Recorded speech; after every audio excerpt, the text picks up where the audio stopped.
con bậc nhóm thọp tai vậy bàn bàn tay lỡ chụp vậy từ mình ta chỉ rương thòm đá đại được tề bà sân chỉ con bón nhẹ thọp che thua với môi xẹp tại bạt bong chuẩn đến nước vi a chia sẻ nhàในការថយចុះនៃការអភិវឌ្ឍឬគេហៅថា developmental regression ដែលគួរតែទទួលបានការវិតម្លៃពីគ្រូពេទ្យតើអ្វីទៅគឺជា developmental regression developmental regression នឹងគឺជាស្ថានភាពដែលកុមារបាត់បង់ជំនាញដែលធ្លាប់ធ្វើពីមុនមកដូចជាការនិយាយឬមួយក៏ជំនាញធ្វើអ្វីមួយដែលការបាត់បង់នោះយ៉ាងហោចណាស់4សប្តាហ៍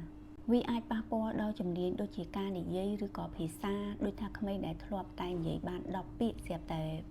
មានពេលមួយគឺគាត់ឈប់និយាយឬក៏និយាយបានតិចជាងមុន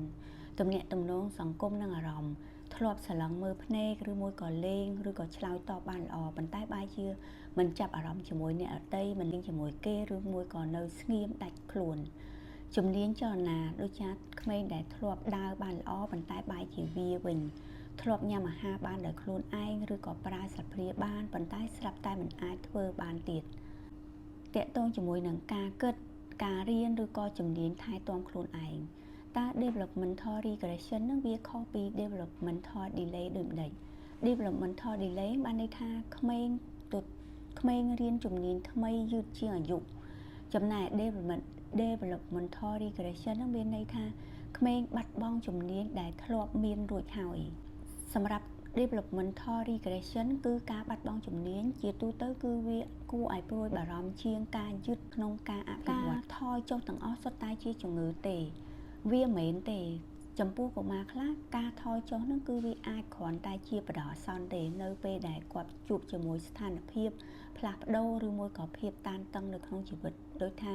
គាត់ឪពុកម្ដាយរបស់គាត់មានទង្ងន់មានប្អូនថ្មីគាត់ចាប់ផ្ដើមចូលសាលាឬមួយក៏កន្លែងថែទាំថ្មី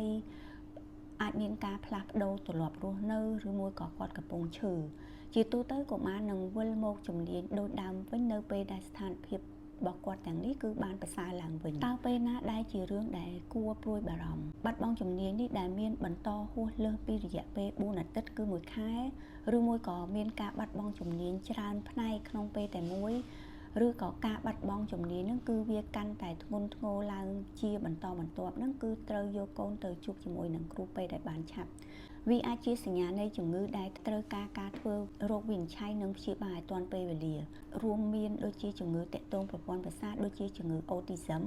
ជំងឺ Zen ឬក៏ជំងឺ metabolic ឬមកក៏ជំងឺប្រព័ន្ធប្រសាទដូចជា epilepsy ឬក៏មានបញ្ហាផ្សេងនៃខួរក្បាលតើពុកម្ដាយគួរធ្វើដូចម្ដេចយើងសង្កេតឃើញថាកូនមានបាត់បង់ជំនាញដែលធ្លាប់មានអញ្ចឹងយើងត្រូវកត់សម្គាល់ថាមានជំនាញអ្វីខ្លះដែលគាត់បាត់បង់គាត់សម្គាល់ថា